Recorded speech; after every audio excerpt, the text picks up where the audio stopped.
Hey guys, Heather here on the Talking Pools podcast with Hump Days with Heather. I hope you're having an amazing day. I know I am not. So, everybody is talking about the weather in DFW, and I mean everybody. So, we have so much weather going on right now, and I'm sorry, my office is texting me. Give me a second. Hold on. Anyways, we've got so much weather going on right now, and it is flooding. Everybody is talking about the rain between Dig and Gun Night, and us especially, because cave-ins, right? We all know about cave-ins. It's a mess that people don't know, right? Hopefully you're covered in your contract for that, because it can be quite expensive. So let's talk about how to prevent. Well, let me rephrase that, because you can never prevent a cave-in. So let me make that clear. You can never prevent a cave-in. But let's talk about how we can help eliminate some of the issues that cause cave-ins. That may be a better terminology, right? So first and foremost, you never want to dig if you see the weather is going to be bad. Obvious, right? Of course, we checked the weather before I dug. Always. The 10 days was clear as can be. Well, the day I dug, the weather changed. Or not the day, the next day. 60-70% chance of rain and flooding. I'm like, are you shitting me? Oh my God. So this pool has been dug now for 4 days. 5 days now. 5 days. I apologize. And it's just been sitting. I've got it covered. It's caved in twice. I've got it formed up. I've had it done. So I couldn't flash it because of the weather. It's been pouring rain.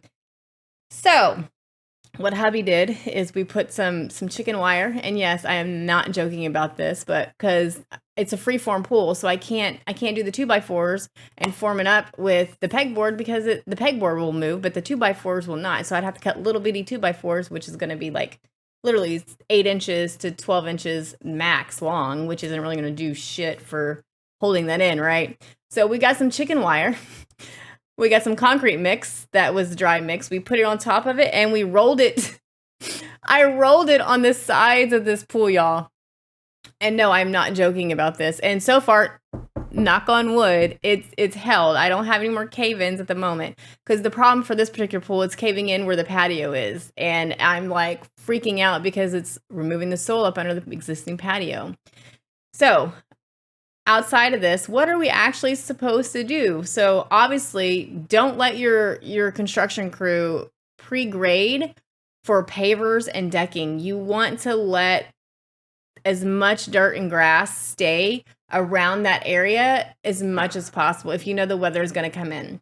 Yeah, that's going to kind of suck for you to come in and pre-grade. And I know sometimes you can't always do that because of tight spaces. Like this particular pool for us, I had them only pre-grade like 2 foot behind that pool, which I shouldn't have done, but I know. And I left 5 foot behind, even though I needed to do the full 7 foot. I only did some of it. So we all know definitely not to pre-grade. I just because I know I couldn't get an excavator back there again. I'd rather only grade a certain amount than the entire 7 foot. It may be bigger than 7 foot. I have to go back and measure. Don't add kickers until closer to shotcrete, because when you add those kickers, I know sometimes it's not possible, but when you add those kickers, that goes into that dirt that actually helps, kind of collapse. And of course, big soil turns into all this as well. So hopefully you are doing soil tests, because this particular pool that I'm doing has horrible soil. So bad.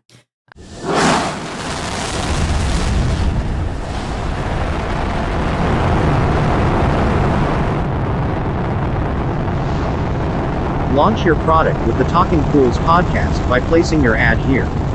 For information on sponsoring the Hump Days with Heather podcast, contact us at talkingpools@gmail.com.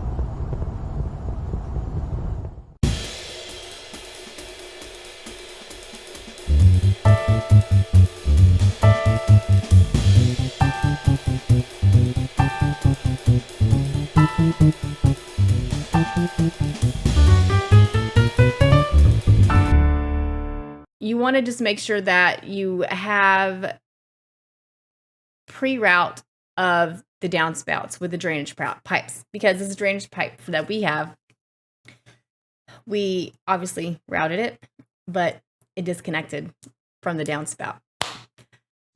Oh my God.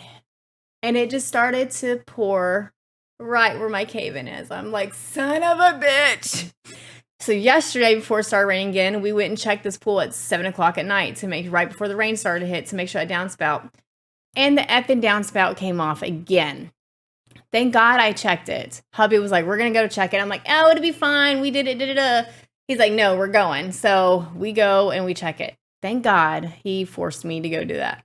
So this time we just wrapped it on our downspout with duct tape. I did red tape and we did duct tape.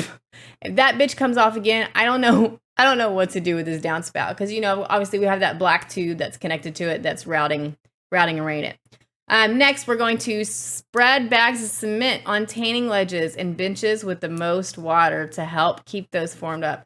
Obviously, for me, tanning ledge and benches, I can build out of rebar. I'm not too big on that, but that's always a good idea. So that's kind of what we did for the wall. That's like my own semi-flashing with chicken wire and rolling that cement in on the wall to help hold it on, because I put it on top of it where we pre-graded a bit, and I put it on that wall to help with that. So, but always bags of cement on the benches as well as the tanning ledges, because that's going to help keep that together, because obviously it's freeformed in the pool, so it's sitting. You want to make sure you control the water, so brim, swells, and rerouting downspouts, all of that, and then putting that sub pump in the bottom of the pool. So when you put the sub pump in, try to get the one with the float if you can. Like ours, we just found out the damn float, stupid thing, broke. But hubby, being the hubby man that he is, he thankfully was able to fix that. So we have the little float in there to prevent the damage at the bottom of the pool. Oh, to pump it out on plastic. I know everybody's stressing. I'm stressing. I'm just like, oh my God, of course. Anyways, plastic. Plastic is next. Okay, I'm just going through everything that I've done on this pool, so forgive me. Plastic, 6 mil, guys. Don't do the 3 mil plastic. Do the 6 mil. You can go get a whole bundle for like $150, $180. Like somewhere around there is what we paid for ours. I bought 3 huge rolls of that. If you go on the Facebook groups or even my Facebook page itself, even, you know, Talking Pools group, I think is where I posted it, you'll see this shit ton of plastic that's over. And this pool has piers too. So that's been a whole ordeal and fun. So make sure you put plastic down around the entire pool. Okay, guys, not just around the edges. You want to do the entire pool and go back as far as you can go back. Now, if you're in a wide open field, I would go a minimum of like 4 to 5 foot back, because the whole point of that is to make sure that nothing happens inside of that pool. Outside of that, you want to make sure that you have the form boards that are actually formed if you have a rectangle pool, where you can actually form it properly and have that pegboard to hold against it. Because we all know if that pool caves in and you don't flash it, then you're redoing you're redoing rebar, you're redoing plumbing, and whatever else may happen. So those are just some of my little tidbit helps with that. And then, of course, flashing. I think I mentioned that already. Did I mention that? If not, flash it. So flashing, I know, will cost a lot more than most, but that will definitely help. And that's like the number one thing, mixed in with the plastic bags, of course. Always plastic bags. 6 mil, guys, 6 mil.